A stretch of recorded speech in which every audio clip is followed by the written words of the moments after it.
अभी अभी वीडियो बनाने से पहले मैं स्टार स्पोर्ट्स टीवी पे एक प्रोग्राम देख रहा था। रोहित शर्मा को लेकर आया था, जो उनके खेल रत्न पुरस्कार को मिलने को लेकर प्रोग्राम बनाया था इस पर। तो मैं इस प्रोग्राम को देख रहा था, तो उसमें उनकी काफ़ी डिटेल्स दी गई थी, डेटा दिए गए थे कि उन्होंने कब डेब्यू किया था, डेब्यू के बाद उनके परफॉर्मेंस को लेकर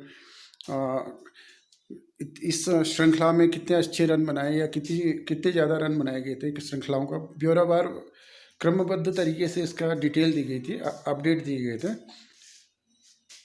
जैसे कि जब इन्होंने डेब्यू किया था तो उस टेस्ट में पहली इनिंग में कितने रन मारे थे और कब कितनी सेंचुरीज मारी थी, या ओडीआई में इतनी सेंचुरीज मारी हैं। हर साल की डिटेल भी दे रहे थे कि इस साल इन्होंने इतने रन बनाए थे और फास्टेस्ट 50 बनाया था, ये बनाया था, या 100 बनाया था, इसके अगेंस्ट इतने रन बनाए थे, इस श्रृंखला में इतने रन बनाए थे। तमाम चीज़ें इतने ज़्यादा आंकड़े और रिकॉर्ड्स थे। वही 2019 के वर्ल्ड कप में भी जब उन्होंने 5 सेंचुरीज मारी थी, उसी को लेकर इनको जो कि अभी राजीव गांधी खेल रत्न पुरस्कार मिला 2020 का, तो इसी के कारण शायद इनको ये पुरस्कार मिला था। तो मेरे मन में जब मैं ये टीवी देख रहा था, इसमें मेरे मन में जिज्ञासा हुई कि इसमें आंकड़े और रिकॉर्ड्स की कितनी भरमार होती है। देखिए, आपको मामला कितना ऑब्जेक्टिव होता है। देखिए, यहाँ पर बिल्कुल स्पष्ट होता है। देखिए, उसके डेब्यू से लेकर आप अभी तक के जितना भी कैरियर होगा किसी भी खिलाड़ी का, 12 साल का या 13 साल का जो भी कैरियर होगा, तो आप उसको ऑब्जेक्टिवली आप प्रूव कर सकते हो कि वो एक ग्रेटेस्ट प्लेयर है, एक अच्छा प्लेयर है। और क्योंकि आंकड़े बोलते हैं, रिकॉर्ड्स बोलते हैं क्रिकेट में। आप मेरी बात को समझने की कोशिश करिएगा। अब देखिए, यहीं पर दूसरा मुद्दा आता है। जैसे मैं मसलन हॉकी का ही जिक्र करूँगा, यहाँ पर एक ही खेल को लेकर जिक्र करूँगा तो कन्फ्यूज़न नहीं रहेगा आपको। देखिए, हॉकी जैसे खेल में ये स्थितियाँ नहीं होंगी। देखिए, यहाँ पर सिर्फ डेटा के लिए आपके पास या एक आंकड़े या रिकॉर्ड्स के लिए एकमात्र खिलाड़ी होता है, उपलब्ध होते हैं, जो स्ट्राइकर होते हैं या फॉरवर्ड लाइन के खिलाड़ी होते हैं, विंगर्स होते हैं या सेंटर फॉरवर्ड्स होते हैं। ये खिलाड़ी गोल मारते हैं, और गोल ही एक इंसिडेंट है, इसमें एक घटना है इन खेलों में।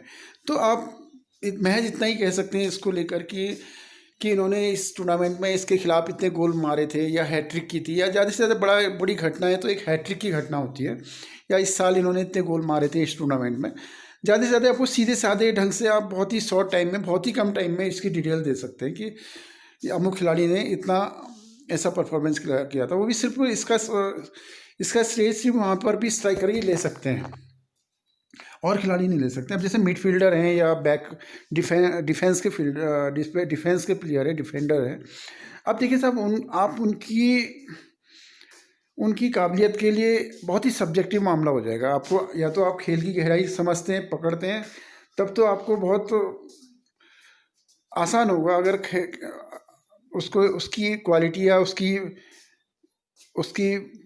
ग्रेटेस्ट उसकी जो क्वालिटी, उसकी जो स्पेशलिटी है, उसको पहचानने के लिए आप एक कह सकते हो कि उनके पास ये।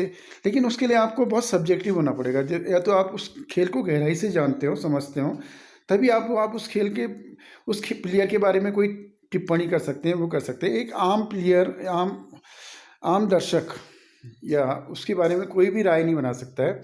उससे सिर्फ क्योंकि स्टैटिक्स से बहुत क्लियर चीज़ होती है, ऑब्जेक्टिव चीज़ काफ़ी क्लियर होती है कि भाई इस खिलाड़ी ने इतने गोल मारे थे। तो यहाँ पर इन डिफ़िकल्टीज़ हैं यहाँ पर दूसरे खेलों में, मसलन हॉकी वगैरह खेलों में, जहाँ पर कि ऐसे स्टैटिक्स या आंकड़े या रिकॉर्ड्स नहीं होते हैं। तो इस कारण भी हम लोग खिलाड़ियों को हाइप नहीं मिल पाता है। मतलब उनको एक